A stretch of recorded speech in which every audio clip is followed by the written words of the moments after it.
Welcome, everyone. We're going to get started right at 1 o'clock. We have a lot to cover today.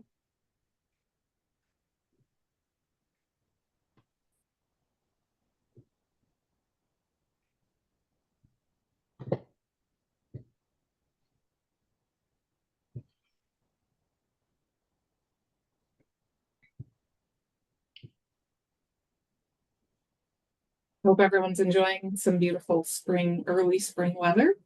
Certainly lifts my spirits to see some sunshine outside.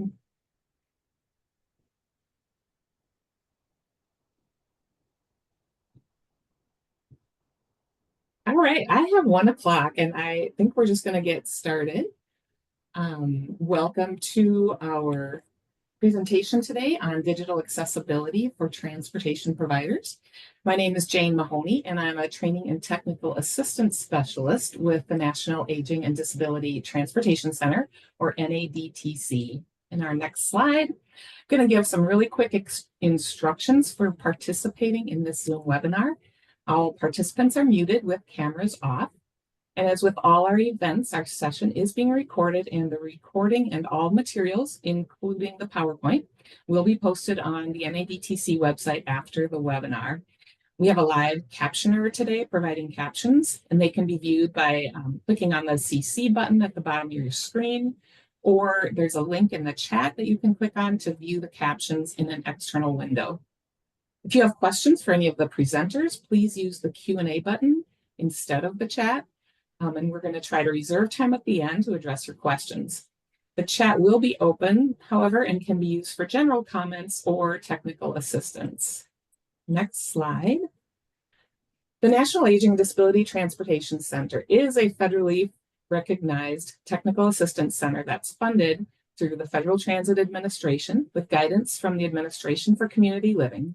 NADTC is operated through a partnership between Easterseals and U.S. Aging. And our overall mission is to promote the availability and accessibility of transportation options that serve the needs of older adults, people with disabilities, caregivers, and communities. Next slide. We work to meet our mission by providing technical assistance through a toll-free number and email to answer any of your questions related to accessible transportation. And this webinar is an example of some of the types of trainings we offer. We have many publications and resources to assist agencies who provide transportation to older adults and people with disabilities, and they can be found on our website, nadtc.org.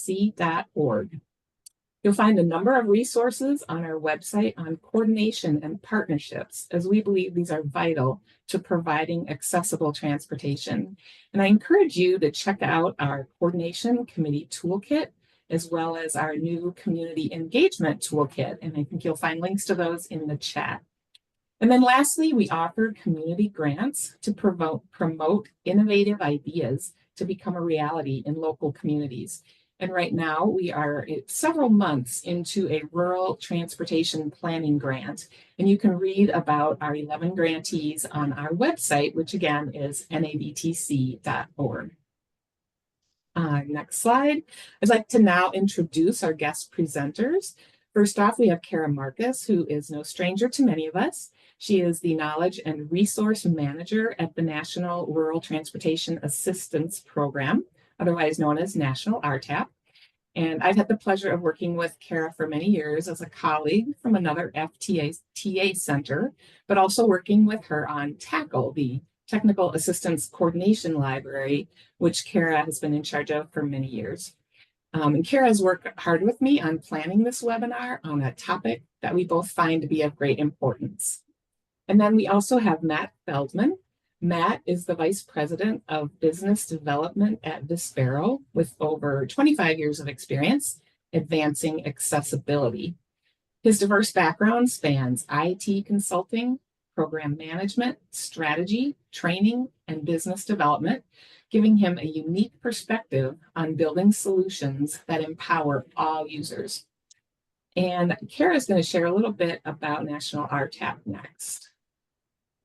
Thank you so much, Jane. I'm grateful to be here with you and Matt today to talk about this very important topic. For those of you unfamiliar with National RTAP, we are also, like NADTC, a technical assistance center funded by FTA. National RTAP, National Rural Transit Assistance Program, is funded through the Section 5311 program for rural providers.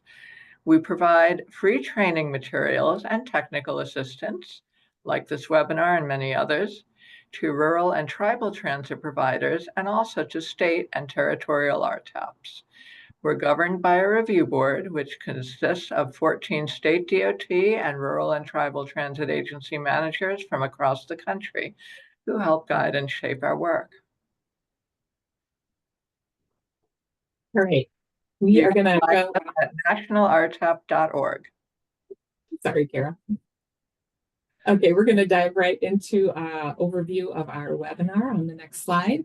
We're going to go over why digital accessibility is important for transportation providers and how different types of disabilities affect accessing digital content. We'll talk about examples of accessible versus inaccessible digital content, review the characteristics of an accessible website, and then provide you with some tools and resources to get you started on your journey on digital accessibility. The next slide, I'm going to give you a real quick rundown on the laws around accessibility, just to bring in some context. So the first law that addressed access for people with disabilities was the Rehabilitation Act of 1973, and that prohibits discrimination based on disabilities for any federal agency receiving federal funds. In 1990, the Americans with Disabilities Act, or the ADA, was passed, and this builds on the Rehabilitation Act, broadening it to include public and private entities. Then as the internet became more and more popular with the general public throughout the 90s, there was a need to provide guidelines to ensure that people with disabilities could access the internet and digital content.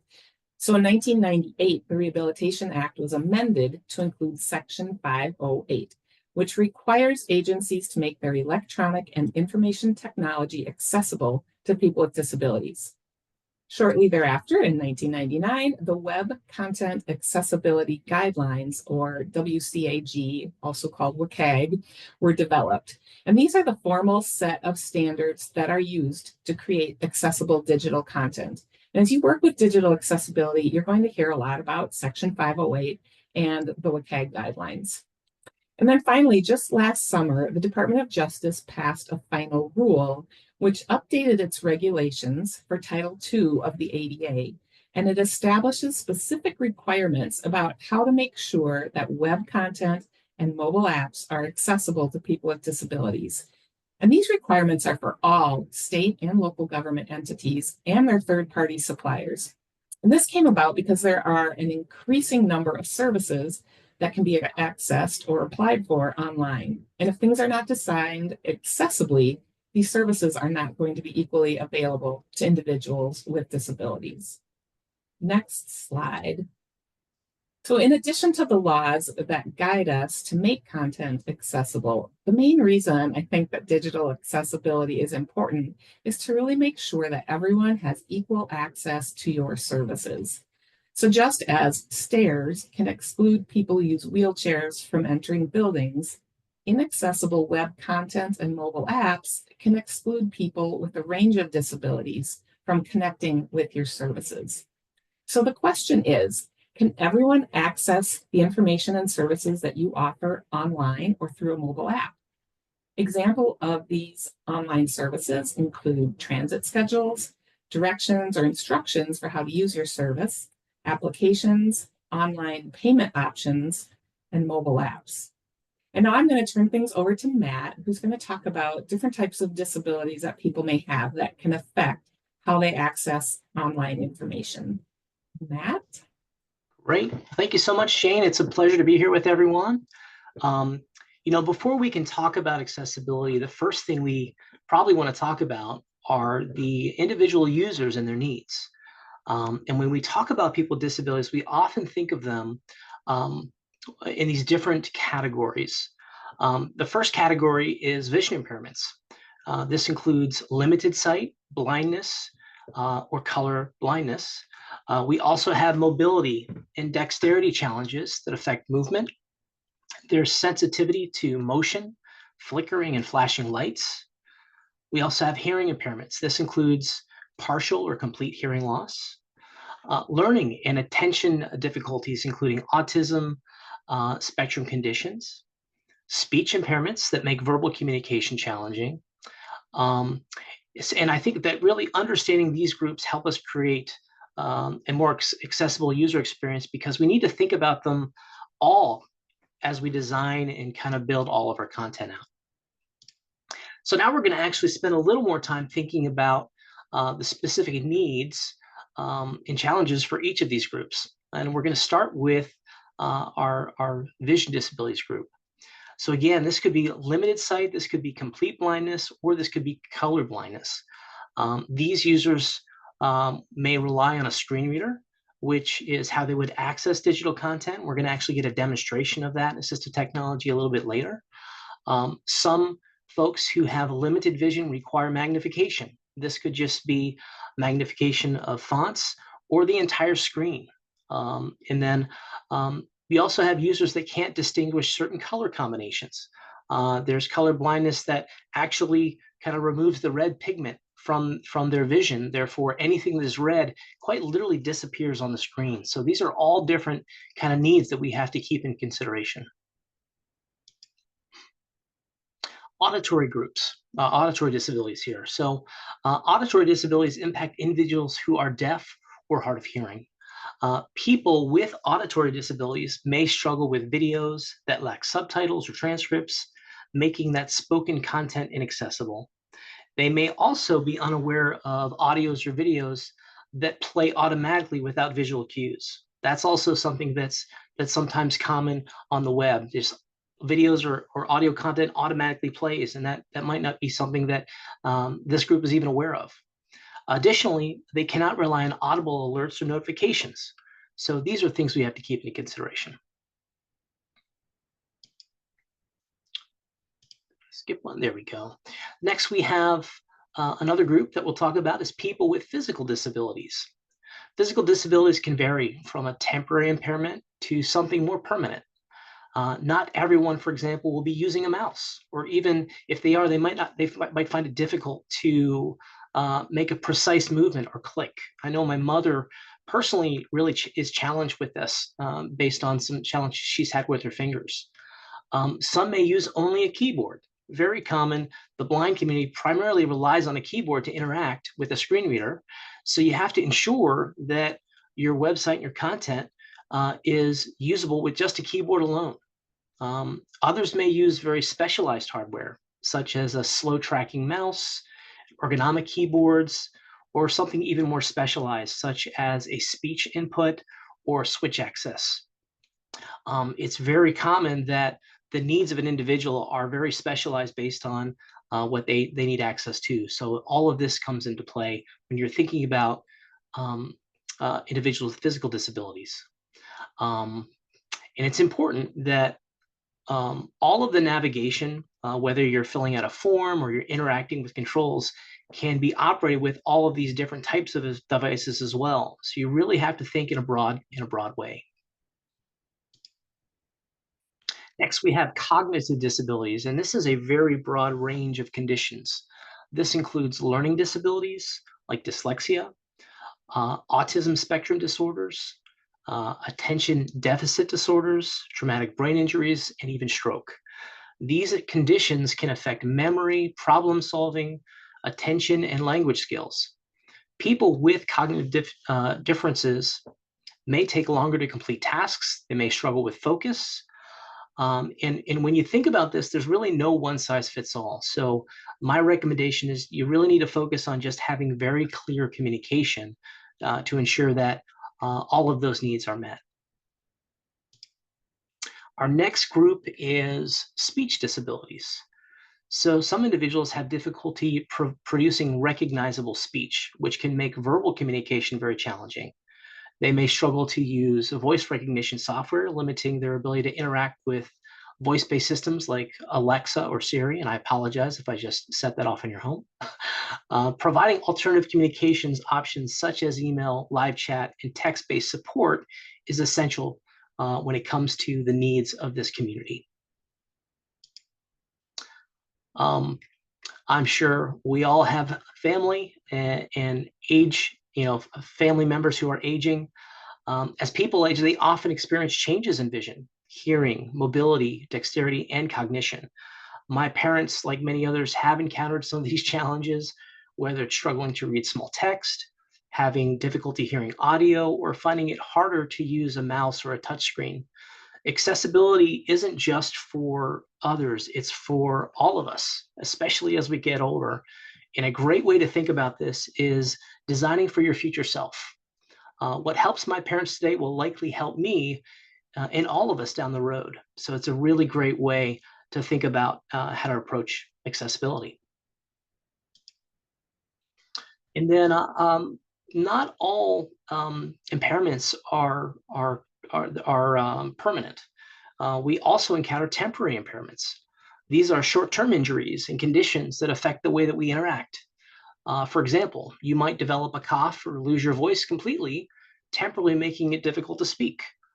You could also have an ear infection, making it temporarily difficult to hear.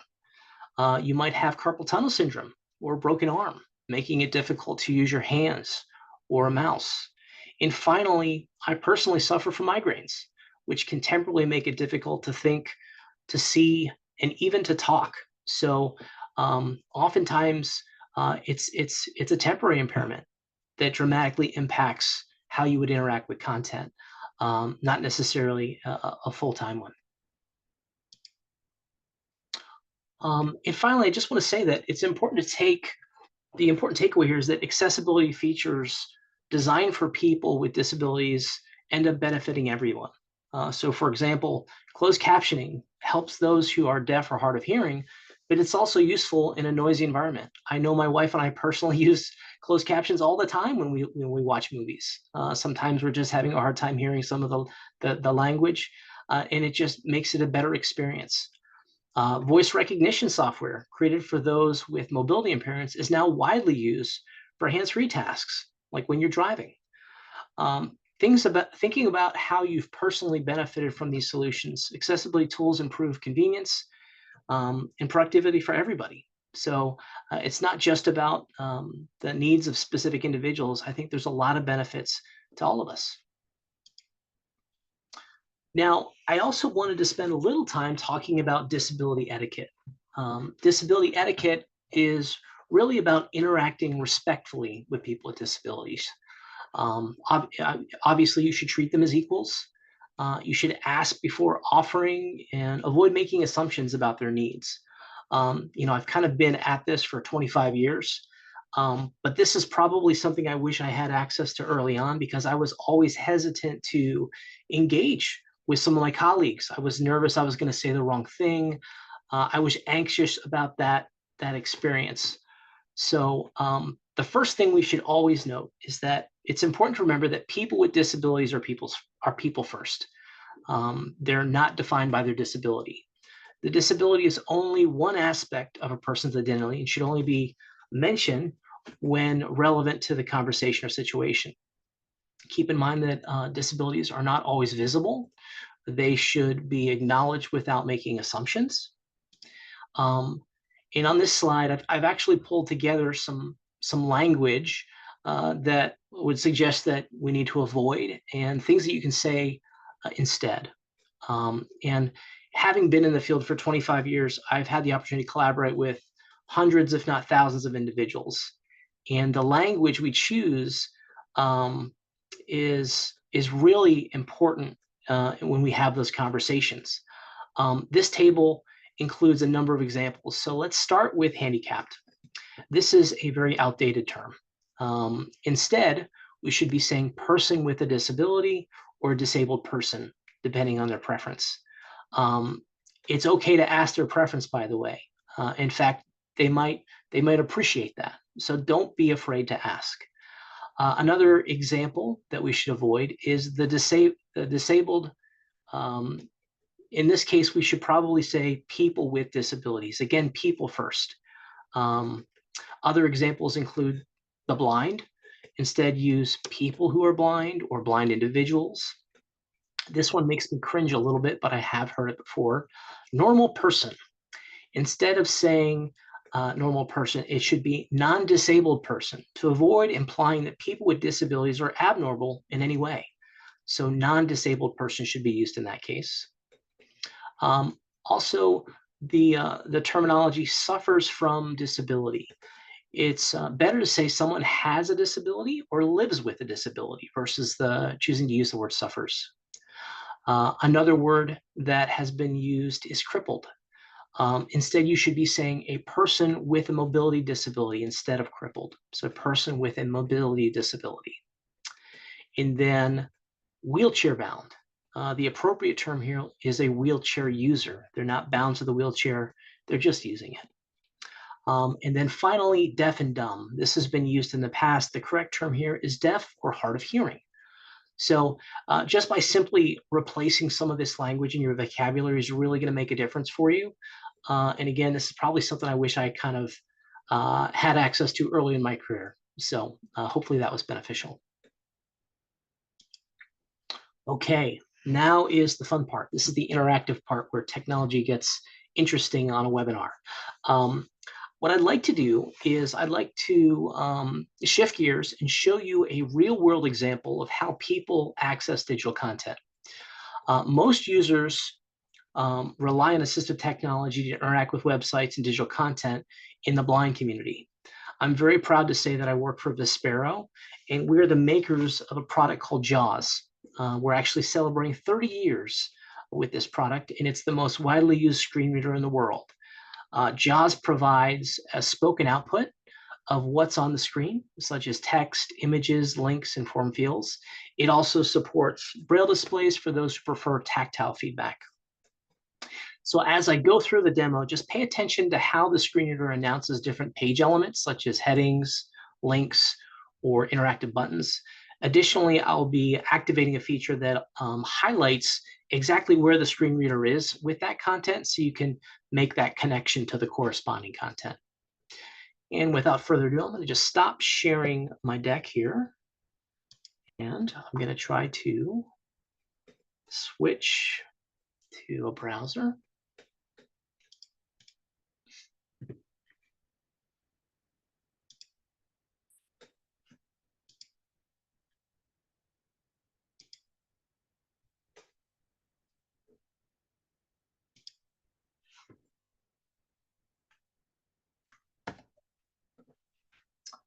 All right, so now we're looking at, I hope, our Vispero website. So this is just our homepage. And let me fire up JAWS for everybody. And then if Jane or Kara, if you could just let me know that you can hear JAWS when that audio starts. Heading level 1, heading left main region. Thanks, Matt. Awesome. Nav list link shop 10. Blank. Escape. All right, so before we start, I'm obviously going to be interacting with my keyboard quite a bit for this demonstration. So I'm going to try to describe how I'm interacting with the keyboard so that you can appreciate the experience. So traditionally, a screen reader is going to read from left to right, top to bottom. So as I kind of navigate through the Vispero website, I can use my arrow link shop our products. Link contact. Link news and events. Link link collab visited link home. List of 6 items. Navigation region. Visited link graphic Vispero logo. So you hear there that it's on the Vispero logo, and it's telling me that it's a graphic. And what it's actually reading is alternative text in the code. It's not reading the Vispero text that you visually see. I actually had to put the code in the HTML to describe what that is, and I can describe it however I'd like. Visited same Vispero, the world's leading assistive technology provider for the visually impaired. Now, another way that a screen reader might interact is via headings. So when we visually interact with content, we've got these bold, large text, which are kind of a way to kind of skim through the content. Similar to how we might do that visually, a screen reading user can use the H key to jump to different headings on the page. So for example, if this isn't the first time I've come to this website, maybe I know that I want to get to the news articles at the bottom. So I could just use the H key and I can navigate to the various headings. So I'm going to do that now for everybody. The world's leading assistive technology provider for the visually impaired, heading level 1. Did you know blindness and low vision impact over 282 million people globally? That number is expected to increase by 72% over the next 11 years. Heading Level 2. Latest from Vispero. Heading Level 2. Vispero partners with Thundercat to empower the VAs. Freedom Scientific releases version 2025 of JAWS. Vispero and IRA announce strategic partnership to increase. Visited. Heading Level 3 link. So what I'm doing now is I'm just jumping to these headings on the page, which is a way to quickly skim to the content. Instead of listening to everything above that content, I can quickly jump to the content that I care about. Another way to do this, instead of using the H key, is to bring up a dialog that's going to show me all of these headings. Heading list dialog. Headings list view. Freedom Scientific releases. So now I've got a dialog on the screen, and what it does is it lists all of the headings. So instead of jumping to the headings, I can quickly navigate through this list and go to the content that I care about. Headings also aren't the only way to navigate. Another way maybe is to navigate links list dialog. Links list links. So now it's bringing up dialog with a whole bunch of links that are available on this page, and I can also navigate this way as well. What's important about this experience is that for all of this content to show up in these dialogues and for a user that's reliant on a screen reader to interact this way, it has to be coded correctly. So if there's no alternative text, it's not going to announce that image correctly. If headings are all over the place or not even tagged, I'm not going to have access to all of these great features that JAWS has kind of built in to make that experience a good one. So that was just a very quick introduction to a screen reader, and I'll be referring to some of the things that we did in this as we move forward in the presentation. So let me just turn this off right now, and we'll go. Unloading JAWS. Enter. Vispero.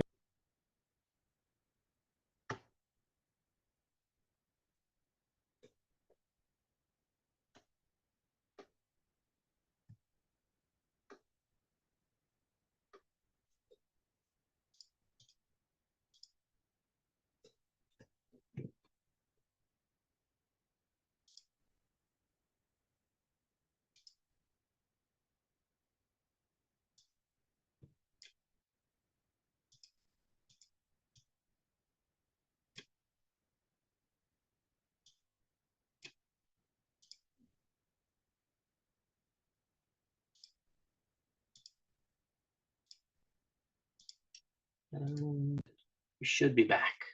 All right. So we've talked a little bit about users and their needs, and we've seen now an example of a screen reader, which is a tool that the blind community would leverage to interact with digital content. Now we're going to talk a little bit more about some of the characteristics of an accessible website.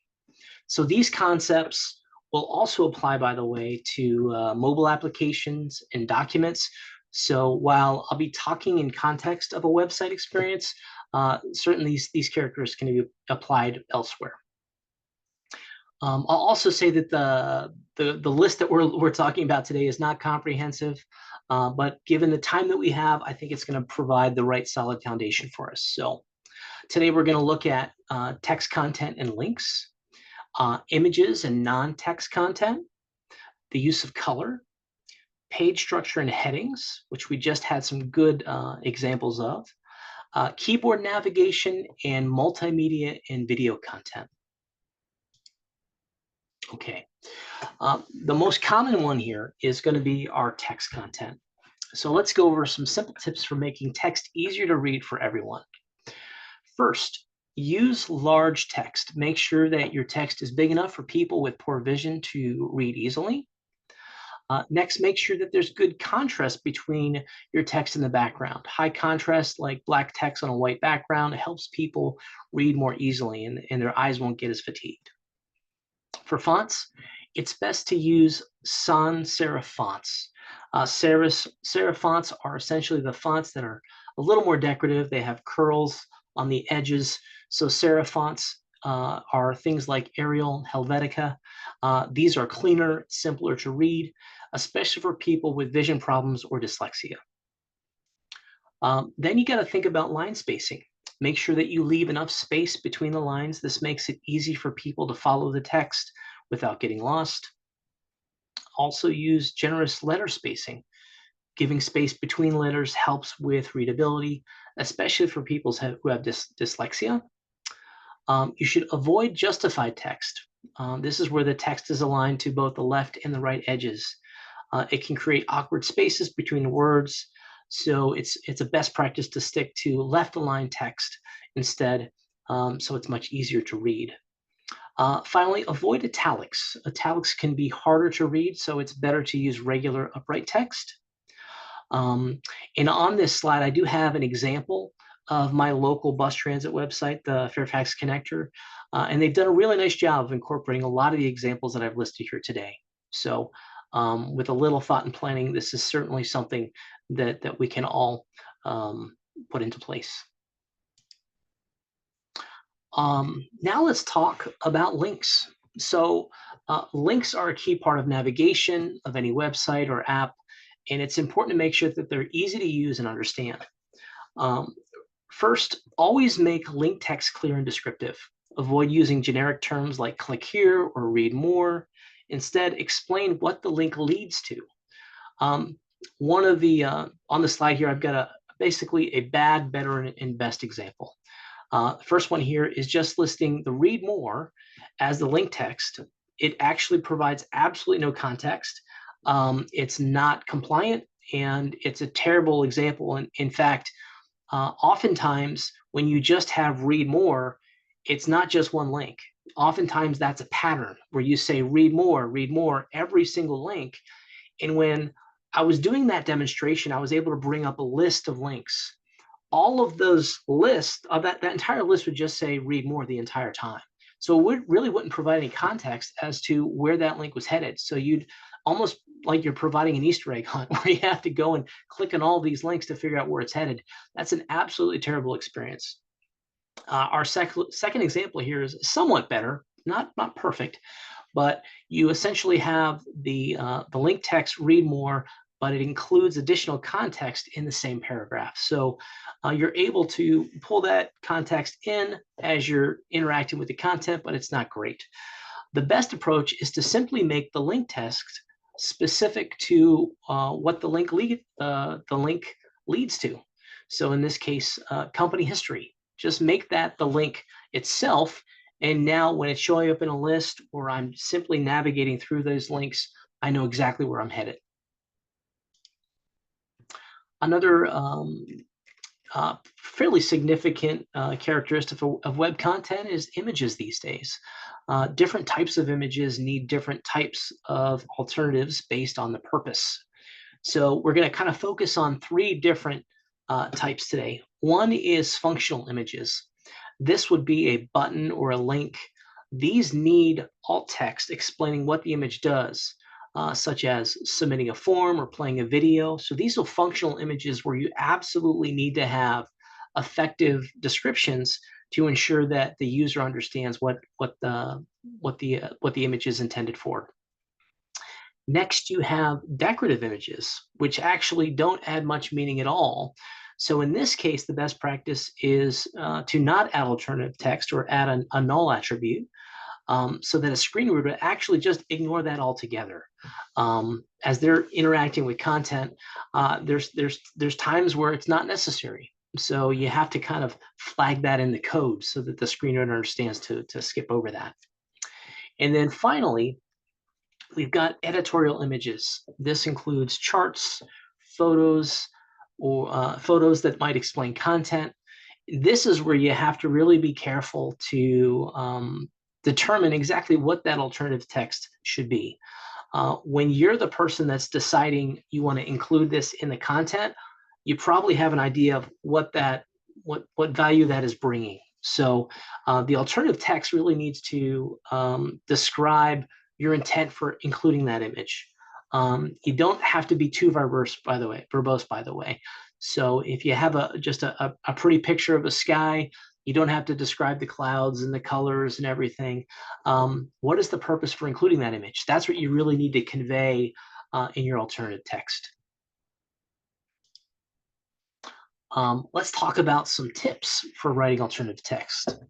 So when writing text, you probably need to just start yourself out by asking a couple questions. First, what message am I trying to convey? This helps you focus on the image's purpose and ensure that the alt text reflects its meaning. Next, ask, how would I need it described to me in its current content? Think about what someone who can't see the image would need to understand from the content. Then ask, what function does this image play? For example, if it's a button, the alt text should describe what the button does, like submit or play a video. And then also just be mindful of how long those descriptions are. Kind of a best practice is 3 to 8 words. When you're spending 3 or 4 paragraphs to describe alternative text, all of that is going to be announced by the screen reader. So just make sure that you're being very intentional about how you describe everything. Color contrast is also an important consideration when we talk about color, especially for people with low vision or color blindness. Some individuals may have difficulty distinguishing between certain colors, which can make content hard to read. And in some cases, people may not be able to see specific colors at all. So on the screen, we've got some gray background with both red and green text. Incredibly hard to read any of that. And then in another example, we've got orange text on a white background and green text on a white background. And here the contrast might be okay, but in some cases, individuals can't see specific colors. There's types of color blindness where both green and red pigments really blend into the background. So it's almost like they disappear from the screen. So you just have to keep all of these things in mind as you're making choices about your color and your foreground and the background choices. So one quick and easy way to test for proper color contrast is with a tool that we have available. It's a free tool. It's called the Color Contrast Analyzer. Earlier, we had kind of referenced WCAG in section 508, and there's all these great guidelines that have been put into place. And what this tool does is it just asks you to simply select the foreground and the background, and it does all the work for you. So once you select those two colors, it'll actually go and determine whether your text complies with WCAG. As a general rule, WCAG requires that the contrast ratio for regular text is 4.5 to 1, and the contrast ratio for larger text is 3 to 1. So this is a very simple tool. It can be used whether you're building a PowerPoint deck or building a website. So a great way to make sure that all of your content is accessible. And while color contrast is important, color should never be the only way to distinguish an element or provide instructions. So on this slide, we see an example where buttons rely solely on color to convey their function. One of the easiest ways to do this is just to remove color from the equation. So whether you take a screenshot and remove the color with some type of an application, but it's very easy for you to kind of see in this example that when we remove the color, now a user who is unable to see that color is unable to complete the action. So it's really important that when you're thinking about using color, that it's not the only way that you convey information. You can use an asterisk, you can use different shapes, you can use labels. There's lots of ways to solve this accessibility challenge. The importance is that, it's not the only way of conveying that information. And, I have a design background, so I love color. So I'm not suggesting that you don't use color. We don't want boring web content. But you just have to make sure you're thinking about these various layers of the onion to ensure everybody will be able to access it. All right, let's talk about headings. So, this is a perfect example where we did the screen reader demo, and a heading is a way that we both visually can skim content, but it's also how a screen reader would be able to quickly skim content as well and get to a place on the page that they're interested in. Visually on the screen, we've got, this is just our TPGI website. And you see that we've kind of highlighted the larger H1, and then you'll see it moves into a couple H2s. What's important also is that these are in a logical order. You shouldn't go from an H3 to an H1, for example. It should be kind of maintaining a logical structure. So an H1 should be followed by an H2, H3, etc., versus jumping all over the place. When it comes to headings and structure, screen readers rely on headings to skim a page, as I said before. They help structure content in a way that makes it easy to navigate. And during a demo, I was able to jump to various headings just by pressing a single key, which was H. I was also able to pull up a list of headings in a dialog. This provides a very clear outline of the page, allowing users to quickly jump to sections that interest them. So can't express just how important headings are as you're thinking about how you're organizing your content. Keyboard navigation is also really critical. In fact, it's essential for users with motor and vision impairments. It also enhances usability for everyone. So let's break down some key points to consider when you're designing for keyboard navigation. First, ensure that you have a logical tab order. The tabbing sequence should be predictable and intuitive, so users can easily navigate through your site or app without confusion. When you're leveraging a screen reader and you're just using the arrow key to navigate, it's looking for that logical tab order. And when you're using a tab button, if you're jumping all over the page, that is incredibly confusing. So make sure that that logical tab order also aligns with the visual content. Next, you should offer keyboard shortcuts for common actions like copy and paste. These shortcuts can significantly speed up navigation and make the experience smoother for keyboard users. You should implement focus indicators, which are visual cues showing users which elements are currently in focus. This might be an outline, a dotted line, a highlight that makes it easier for individuals who have low vision to understand exactly where they are on the page. And finally, test for accessibility by using only the keyboard to navigate your content. This was one of the first things that I did 25 years ago. I literally unplugged my mouse and I tried to interact with any of the content that I was making with just my keyboard. And it was an eye-opening experience, to say the least. So this is a very simple way to do an important accessibility test just by using your keyboard alone without leveraging a mouse or a trackpad or something like that. So there you have keyboard navigation. And last but not least, let's talk about multimedia.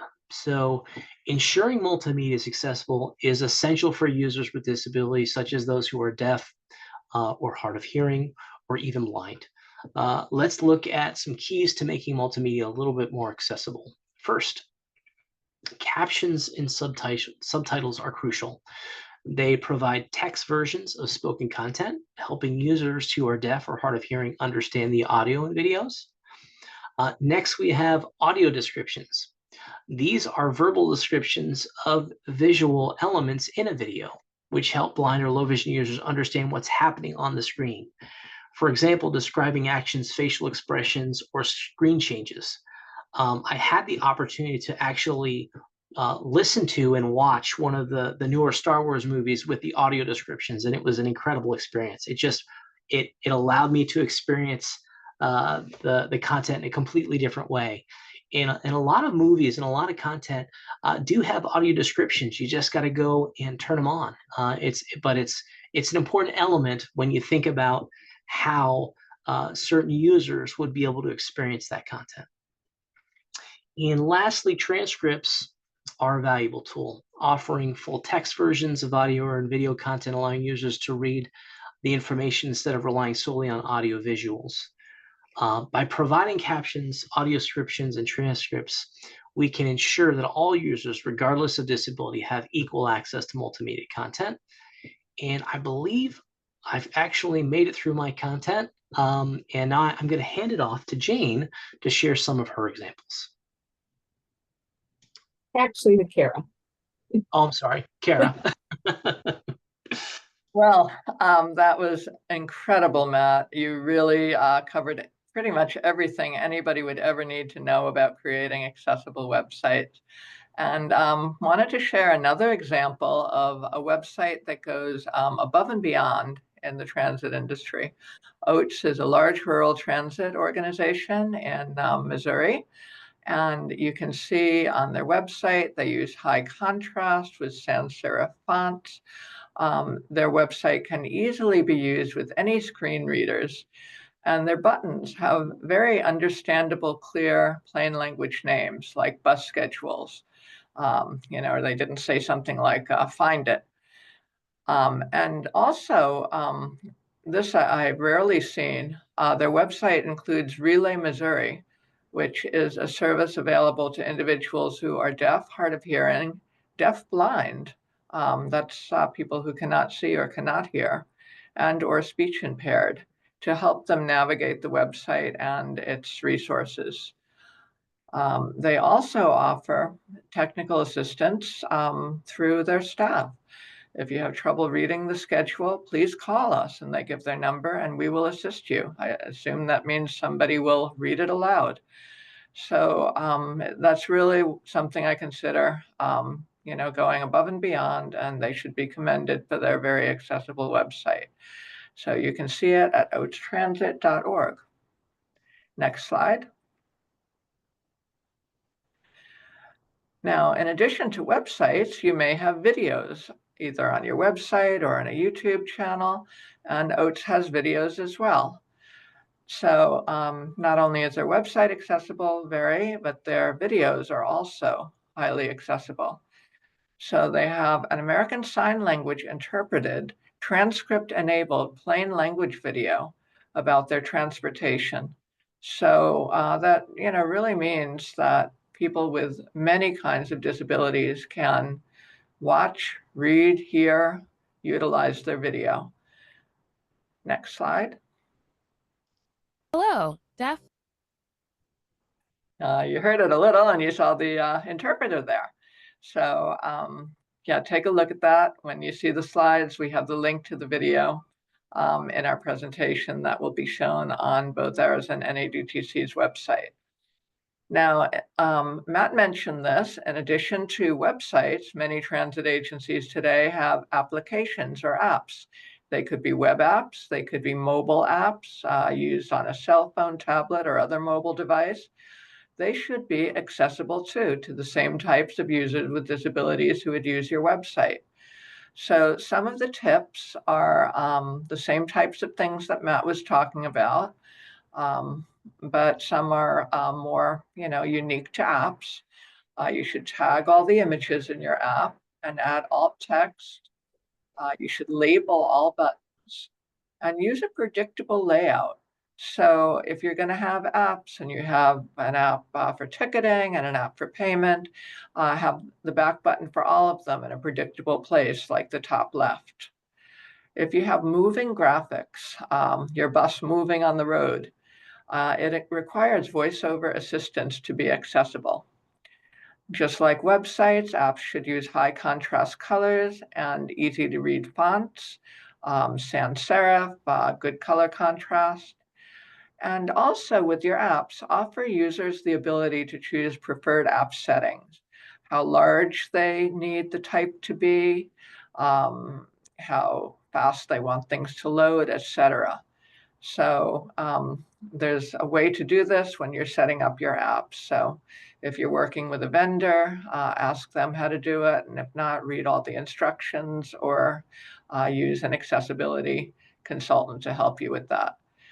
This app that we're showing is from Phoenix Mobility Rising. They did a really wonderful and very accessible mobility wallet, which allows their riders to use an app for all of their payment and scheduling and routing and everything they need. And they even, again, went above and beyond.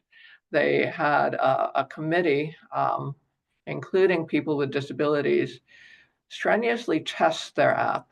And they worked with this committee to make sure that the app was very completely accessible. Next slide. So another accessible app is from the ARC of Northern Virginia.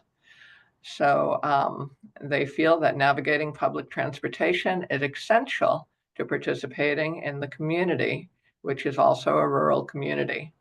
So they worked with their Technical Center for Independent Living team to create free, fully customized lessons that support people with intellectual and developmental disabilities. So as Matt was saying, it's not just visual or auditory. There can be all types of disabilities that can, really matter if people are trying to use your website. So the team uses a service called ARC to Independence, which is a downloadable, customizable app to create virtual custom lessons in transportation and also in other things like employment, activities of daily living, and safety. So they can use this app for their transportation as well as other things that they need to do. So they also have a YouTube video. And when you get the slides on our website, you can click on that to see it. Next slide. And National RTAP has a number of resources that are helpful. You will, again, be able to click on these. We have, in fact, a whole ADA toolkit, which is all about the Americans with Disabilities Act and accessibility as it pertains to transportation. But we have an accessible format section of the ADA toolkit, and this link will go directly to that. We also have accessibility training videos on our website builder technical support page. We're currently updating those. Not that there's anything that isn't correct, but we just want to always offer you the most updated training that we can. So you can click on those now, and you can click on them in the future, and you'll probably see new and updated ones.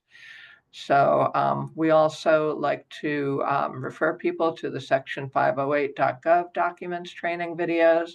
And Jane was talking about Section 508 and the history. So those are also very useful videos. Next slide.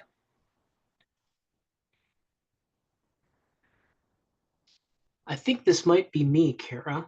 So we also want to make sure that we provided some examples of some different tools that you could use today. So here we have our ARC toolkit, which it's a link to a browser extension that we've created. This is a free tool, allows you to scan your website for common accessibility issues, and it also provides recommendations for improvements. That's, I think, available for both Chrome and Firefox. Next, we have a tool that I referenced earlier in the presentation, which is the Color Contrast Analyzer. This is great for checking if your text and background colors have enough contrast. And lastly, just wanted to highlight that TPGI, one of our companies, which is really focused on enterprise compliance, is really known for its blog content. We've got a lot of great resources that provides insights, articles, tips, news, trends, best practices, you name it. An incredible resource for folks to keep up with the accessibility field and kind of what's new. And I think we've made it through all of the content. Our last slide here is just our contact information. And I'm going to probably hand it back to you, Jane. Awesome. Thank you so much, Matt. What a great presentation you had. It's very thorough, as Kara said. And I can tell by the questions that were coming up, people are paying attention and are interested in the topic. So I have a few questions that have come in. We answered a number of them in the Q&A, typing them, but there's a few we saved for you. And the first is from Shayna. What platforms would you recommend for interactive data visualizations that are screen reader compatible? Ooh. That is a tough question, and I don't know that I have a great answer, if I'm being honest with you. So, I would have to get back to you. I could talk to some of my colleagues about that, but I don't have anything off the top of my head that I could probably offer up. Right, Matt, and Shanna, you can grab Matt's email off of this slide. Another question, what are the ways to make maps accessible, and is Google Maps accessible? Looks like Kara's working on typing that, but we'll ask you as well. Yeah, so when you have really complex examples like that, oftentimes it's providing an alternative way of leveraging that information, right? So I know that Google Maps has some different output. You can see visually how to navigate from one place to the other if you're looking for directions, but it's also available in a text format, right? So sometimes the solution is making another way of getting access, a text-based way of getting access to that content. Very good, thank you. The rest of these are mostly answered. I noticed a few things in the chat, and someone had a question on the font size. And I know WCAG doesn't have specific guidelines, but I'll ask you what would you recommend for font size? For web or for print? For web? I think print For web. or for web.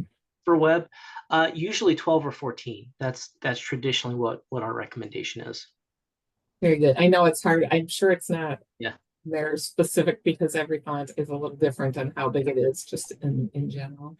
There was some interesting conversation in here on, just when you were talking about language and how to refer to people with disabilities, and someone asked, how do you feel about the term able-bodied? I don't know. So here's an example where my advice is you have to be comfortable asking preferences. We might be on, that's just something that I've learned. You got to put yourself out there and engage folks, because some of the recommendations I made, maybe folks aren't comfortable with. So it's best to just ask, in my opinion. So my opinion, I don't know that I love it, but maybe it's okay for others. So that would be my advice. Yeah, I have that same thought. If anyone has other questions, or Kara, do you have anything? Are you seeing anything here? Well, there's a few other questions in here. Let's see if we can grab them. Doreen asked, just to clarify, a screen reader is not able to read a PDF file or a document. And we do make our PDF documents and Word documents and Excel files compliant, remediated for screen readers. So they are able to read them. Yeah, absolutely. So a screen reader can interact with your entire computer. So whether it's navigating your Outlook inbox or navigating a browser, a website in a browser, or a document, or even an Excel file. So all these different digital content formats need to be made with accessibility in mind. So it's really across the board. And then there's another question. We have video links that direct you to YouTube videos. Does YouTube convert their videos to be accessible? Not, automatically. You can set up your videos with closed captioning and with different ways. You could even get an interpreter. And then when you post it, it will be accessible. And also use the same types of, in your PowerPoints for your webinars, the same types of advice as you would for the website. Color contrast and fonts. Yeah, I would just add that, with AI, automation is the magic word, right? So everyone wants to auto capture their content, which is exciting, but you need to check it. Right. So don't assume that there's a magic bullet for a lot of this technology. Right. So captioning, the auto caption capabilities have come a long way, and I think they're very good, but you should never just assume that it's accurate. You should always go back and take a look at it before you would attach it to a video and assume that it's conveying everything accurately. Yeah, we sometimes hire a transcriptionist who after the webinar will really do a thorough job of transcribing the webinar, a human. Yes, and that's what NADTC has done for us today with AI Media doing our captioning today. And we will, when we post the webinar video and PowerPoint slides, we will also be posting the captioned transcript. So we are at 1:59. I thank everyone for your attendance today and your attention. Note that we have a link to an evaluation in the chat. We'd appreciate getting your input and your feedback on how you thought this session was, as well as ideas for upcoming sessions. So thank you again. If you have other questions, you want to engage with us, please use our emails on the screen, except mine does not have an exclamation pointed. But thank you so much, Matt and Kara, for joining us today, and everyone else, and have a great rest of the day and week. My pleasure. Thanks for including me. Okay, thank you, audience. Thanks, Bye. everyone. Bye.